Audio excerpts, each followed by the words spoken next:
Justamente estamos con un médico, pero que sí está trabajando fuertemente y que en este tiempo y en esta época del año estamos viviendo muchísimas infecciones. La sociedad dominicana, una gripe totalmente atípica, con mucha sintomatología y un sinnúmero de temas más. Estaremos conversando con el doctor Héctor Balcácer, quien es médico infectólogo y que está compartiendo con nosotros en Despierta RD. Muy buenos días, doctor. ¿Cómo está usted?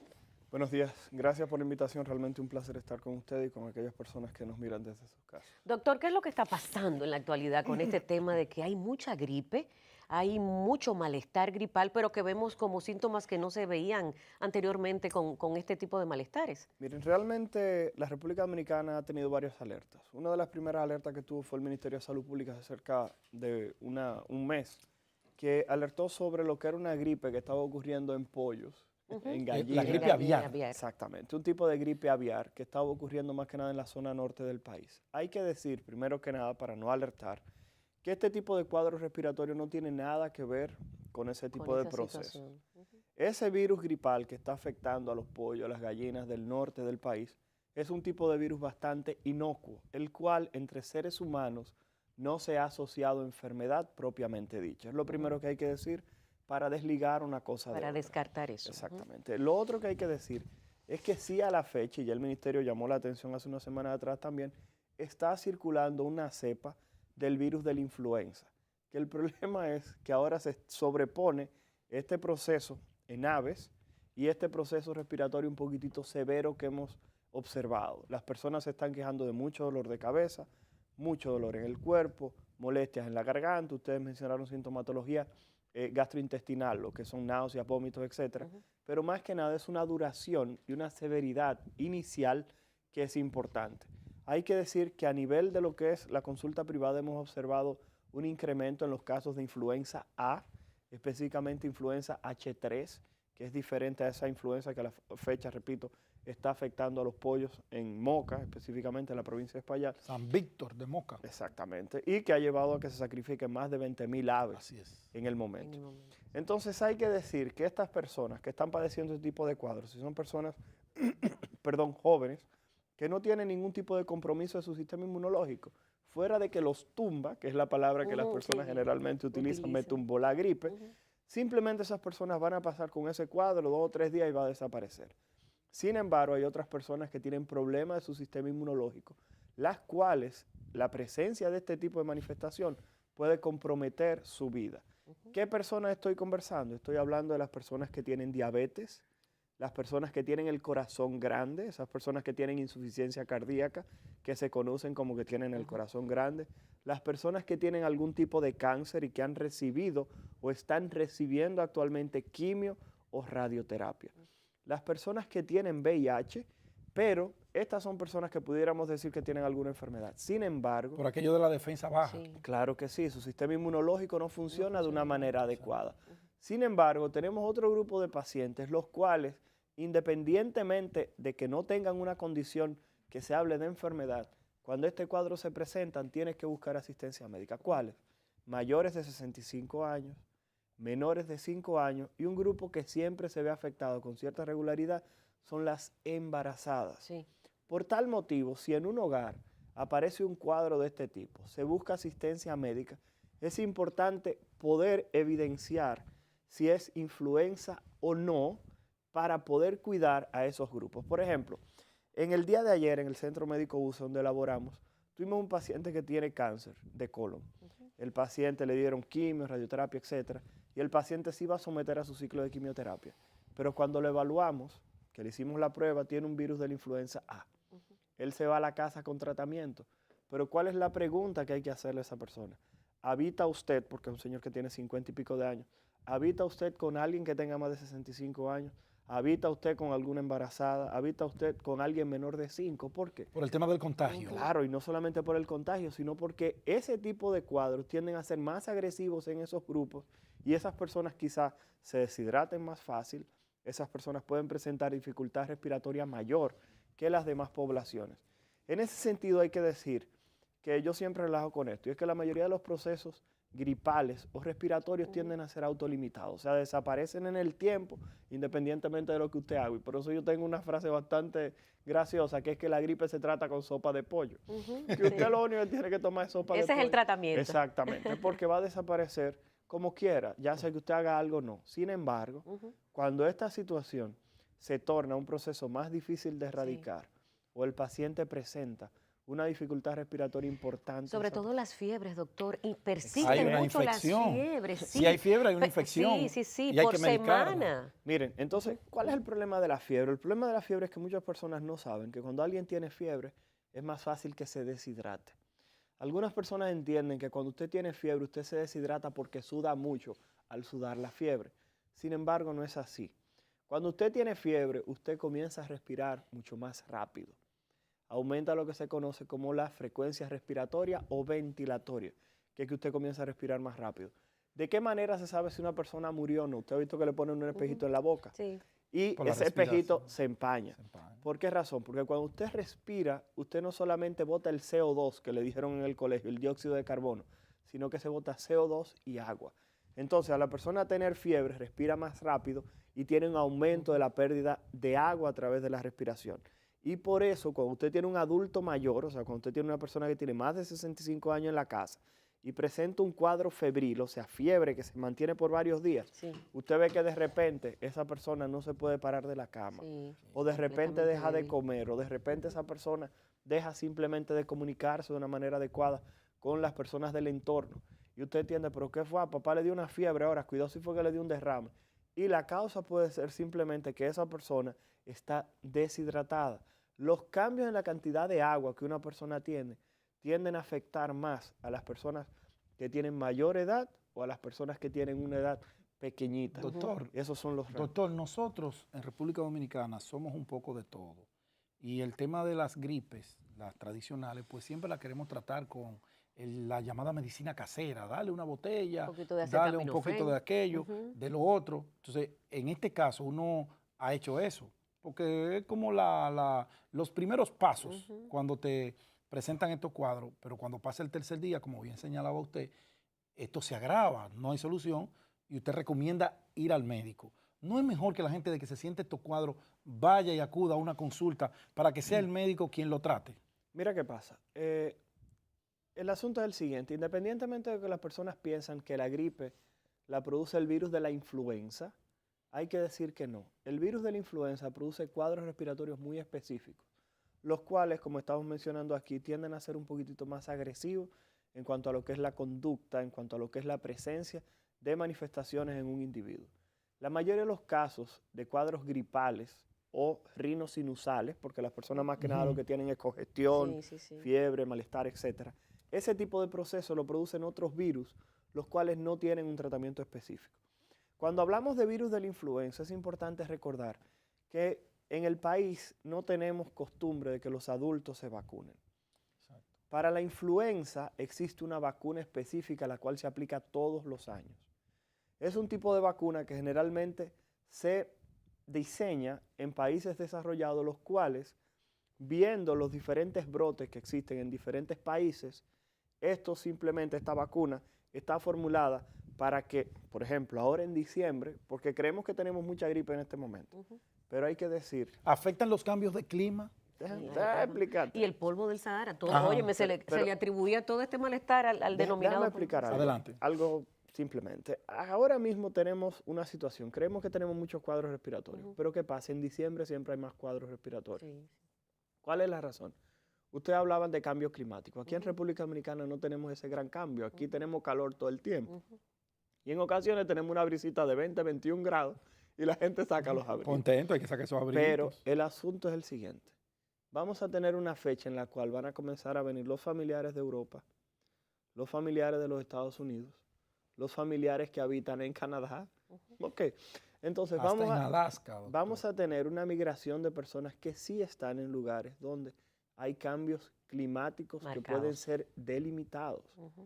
Entonces, en ese sentido, si usted cree que a la fecha tenemos cuadros respiratorios importantes, vamos a esperar a diciembre, cuando llegue toda esta gente del exterior del país con sus cambios y con sus enfermedades. Entonces, ¿qué es lo que yo estoy diciendo? Hablamos de que el adulto no se vacuna, estamos hablando de que la vacunación generalmente es lo que nos dice el pediatra. Pero la vacuna de la influenza es una vacuna que hay que aplicarse todos los años para prevenir este tipo de cosas. Y la vacunación hay que aplicarla en este momento para que cuando llegue esa trulla de gente que va a llegar al país, ya usted tenga sus defensas. ¿Es aplicable para todo el mundo, doctor? Es aplicable para todo el mundo. ¿Desde qué edad, doctor? Esa vacuna se aplica generalmente a partir de los 6 meses. Okay. Es una vacuna generalmente intramuscular, es una vacuna que se aplica, vuelvo y repito, todos los años, porque el tipo de virus de influenza que circula en un territorio generalmente tiende a cambiar. ¿Cuál es el problema de República Dominicana? Que tenemos gripe el año entero, pero tenemos gripe o influenza el año entero por una razón. Nosotros somos un país que estamos en el ombligo del mundo, estamos en el mismo medio. Cuando es invierno en el cono sur, que aquí es verano, esas personas vienen a la República Dominicana, vienen al Caribe. Claro. Pero cuando el invierno, que son los últimos meses del año, comienza a atacar en el hemisferio norte, esas personas bajan a la República Dominicana también. Entonces nos mantenemos el año entero con un brote de gripe, de influenza, de procesos respiratorios. Entonces, ¿qué sucede? Si sabemos como quiera que la mayor cantidad de personas que van a bajar de estos países son esas personas ahora en estos meses, el momento de aplicarse la vacuna siempre tiene que ser a finales de octubre, principios de octubre, hasta diciembre, mediados. Usted no puede esperar que alguien en su casa ya tenga un proceso respiratorio para usted ponerse la vacuna, que es una situación que uno no entiende. El Ministerio de Salud Pública ha tratado de hacer algo, y es vacunar al personal de salud en los diferentes centros hospitalarios y médicos privados. ¿Por qué razón? Porque se ha dado cuenta de que hay un brote de influenza, de que por ahí van a comenzar a llegar los viajeros.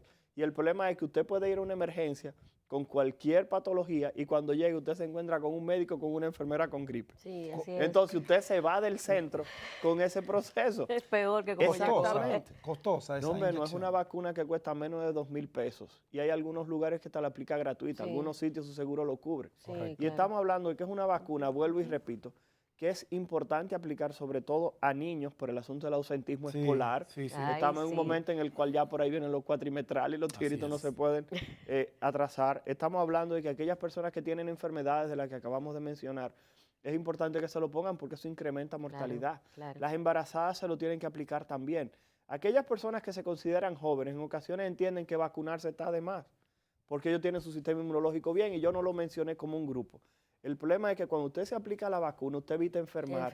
Y usted evita enfermar a las personas que viven en su entorno. Es lo que se conoce como la protección de corral o de grupo. Usted vacuna a todo el mundo y el que no se vacunó por alguna razón no se enferma porque su entorno está limpio. No se va a enfermar. Mira, hay doctor, una realidad ahora. Hay una realidad que lo vemos en la prensa y vemos que ya hay niños fallecidos con el tema de la meningococcemia. ¿Qué provoca esto? ¿Qué está pasando? ¿Qué es la meningococcemia? ¿Qué es? Primero, para que la gente entienda. Digiera ese contenido. Miren, lo primero que hay que decir es que cuando se habla de meningococcemia, se habla de una infección diseminada por una bacteria. La bacteria en particular se llama Neisseria meningitidis, cariñosamente en la parte médica conocida como meningococo. Es una bacteria la cual habita, es donde está el problema, de manera regular en la garganta de las personas. Se estima que hasta el 5% de todas las personas en el mundo tienen la presencia de esta bacteria a nivel de la garganta. ¿Cuál es la ventaja? Que no todas estas bacterias que están en la garganta producen enfermedad. Sin embargo, hay ocasiones que algunas cepas que colonizan la garganta pueden producir enfermedad diseminada, y esa enfermedad diseminada, cuando hablo de diseminada, es que puede tomar todo el cuerpo y puede también, como el nombre lo indica, de meningococo, tomar las meninges, que es una estructura que se encuentra a nivel del cerebro. Entonces, ¿qué ocurre? Esta bacteria se ha asociado a enfermedades rápidamente progresivas y ese es el temor. Es una bacteria que consigue producir inflamación de los vasos sanguíneos en todos los órganos donde llega a colonizar. A la fecha se reconoce como una enfermedad que además de producir meningitis puede producir problemas a nivel de unas glándulas que se llaman suprarrenales, puede producir problemas articulares, pero puede producir trastornos circulatorios por esa inflamación de los vasos sanguíneos que decía, en los cuales las personas se le pueden necrosar, por ejemplo, una mano. Necrosar es que deje de llegarle sangre a una mano y esa persona tenga que amputársele la mano, o esa persona tenga que amputársele ambas piernas, o que simplemente el pabellón de la oreja, lo que es el lóbulo de la oreja, simplemente se le caiga porque deje de recibir sangre. O sea, estamos hablando que es una enfermedad que tiene manifestaciones muy dramáticas. Y el asunto es que cuando hay afección directa del sistema nervioso central, se reconoce como la meningitis, que tiende a dejar mayor cantidad de secuelas. Es decir, si el paciente no fallece, el paciente puede quedar con algún tipo de manifestación, como puede ser sordera, que es la más frecuente, como puede ser ceguera, como puede ser que esa persona quede con algún trastorno cognitivo, o sea, que ese niño que iba muy bien, que estaba aprendiendo su clase, que era el 1 o el 2 en su escuela, ahora de repente el niño, usted le tiene que decir las cosas 50 veces para que al niño se le olviden 60. O sea, el niño simplemente no puede retener información, el niño no puede disponer de información nueva, o simplemente el proceso de lo que es traducir esa información a la práctica le sea mucho más difícil. Entonces, este es uno de los problemas que existe con la meningococcemia. A la fecha, la vacuna del meningococo está disponible. Realmente tiene cierta situación, y es que no es una vacuna que se aplica de manera regular. O sea, si usted va, por ejemplo, al centro sanitario a aplicarse esa vacuna de manera gratuita, es una vacuna que no está disponible. Es una vacuna que generalmente se aplica cuando existen situaciones de riesgo. Por ejemplo, ahora. Lo que pasa es que ahora mismo se ha reportado, según la prensa, 3 casos. 3 casos. Sí. Y de infantes. Sí, y el asunto... ¿Esa es la población infantil, doctor? No, la meningococcemia puede aparecer en cualquier grupo. Para que ustedes entiendan que estos casos son atípicos, es una vacuna que la recomendación internacional es que se aplique entre los 11 y los 16 años. No es una vacuna que se aplica frecuentemente en población tan pequeñita como la que está siendo ni muy afectada. Adulta tampoco. Ni muy adulta. Lo que pasa es que se habla de situaciones especiales. Por ejemplo, si en República Dominicana el ministerio decidiera decir, miren, tenemos un brote de meningococcemia, estos 3 que encontramos simplemente es un brote, han reportado 3, pero en realidad son 200 casos que tenemos. Entonces el ministerio tendría que hacer una importación de la vacuna para tratar de aplicarle a la mayor cantidad de personas para prevenir que se expanda. Doctor, rapidito, que ya me hace seña el coordinador, pero no podemos irnos sin que usted nos diga los síntomas de la meningococcemia. ¿Cómo puede uno darse cuenta que un familiar de uno está padeciendo? Miren, el asunto de la meningococcemia es que es una enfermedad infecciosa. Puede producir fiebre, igual que todo. La persona puede presentar problemas cuando se enfrente a la luz, lo que se conoce como fotofobia, le molesta la luz. La persona puede tener dolor en el cuello, incapacidad para flexionar la cabeza sobre el tronco porque las meninges están inflamadas y la persona no puede hacer este tipo de movimientos. La persona puede presentar alteración del estado de la conciencia, una conducta errática o simplemente desmayarse sin ningún tipo de estímulo. Y lo otro es que la persona puede presentar manifestaciones en la piel de lesiones de color purpúricas, o sea, púrpuras, porque, como le estaba explicando, es una bacteria que puede producir afección a nivel de los vasos sanguíneos. La meningococcemia, existe una vacuna, está disponible sobre todo para este tipo de casos, pero dentro de las cosas que hay que decir es que si aparece un caso de meningococcemia en una casa o en un entorno, es importante que las personas que estuvieron en contacto con esa persona, si tuvieron contacto directo, se le administren medicamentos para erradicar la bacteria de la garganta. Imaginemos, estamos los 3 aquí, convivimos en un hogar, al señor, ¿verdad? Dios no lo permita, le dieron una meningococcemia. Bueno, por eso que le repito, Dios no lo permite. Bueno, está bien, Carlito. Yo sabía. Entonces, ¿qué pasa? El asunto es que imaginemos que el señor le da una meningococcemia, eso quiere decir que tenía la bacteria en la garganta. Cada vez que él estornude, hable, grite, tosa, lo que sea, la bacteria sale al aire. Entonces, las personas que están en contacto directo, cercano, íntimo, pueden colonizarse y posteriormente enfermar. Por eso no es solamente atender ese caso, sino que se debe hacer la investigación en el entorno y la vacunación a manera de prevención. Mire, esto es interesantísimo. La leptospirosis se nos queda, que es importantísimo, pero el tiempo se nos termina por hoy, doctor. Pero la invitación es para que usted nos visite una vez más. Cuando ustedes quieran, no hay ningún Muchísimas gracias al doctor Balcácer por compartir Héctor Balcácer, infectólogo. Ese apellido de personas muy queridas nuestras. Así es. Y a ustedes, mis amigos, las gracias también por acompañarnos durante este miércoles. La cita es para mañana a las 6 en puntico.